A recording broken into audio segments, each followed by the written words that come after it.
तर नमस्कार मित्रांनो, तुमचा भाऊ यश चौरे. आज आपल्याला या रूमचं सामान त्या रूममध्ये शिफ्ट करायचं होतं आणि हा दादू इकडून तिकडे पलटवता. भल्ला भारी आहे दादा, भल्लाच भारी आहे. मग या कार्तिक भाऊनं सर्वांना ग्लव्ज वाटून दिले, हाताला लागलं नाही पाहिजे बा म्हणून. अजय भाऊ म्हणे हे बरं केलं म्हणे तुम्ही ना काम, असे कामं करत जा म्हणे, मग तुला उत्साह वाढते म्हणे. मामा म्हणे हा म्हणे असंच पाहिजे म्हणे बा आपल्याला.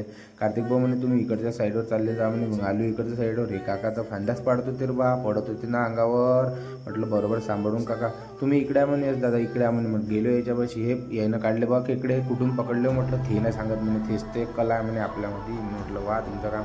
पाऊस आला बसा म्हटलं काका, सद्दीन घेऊ लावून राहिलं, तू बसून जा रे बा म्हटलं. या टमटममध्ये अर्धा पगार चालला राजू, इला दुरुस्त करू करू मॅड होऊन गेलो आम्ही. दादा चालले होते, म्हटलं कधी येतो म्हणे 2-4 दिवस. म्हटलं या. मग काय शिवाजी महाराजाचे दर्शन घेतले आणि आलो ना मार्केटमध्ये आलो. इकडे बाजार होता वाटते आज.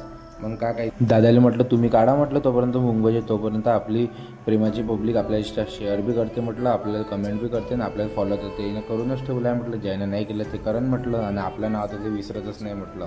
धन्यवाद.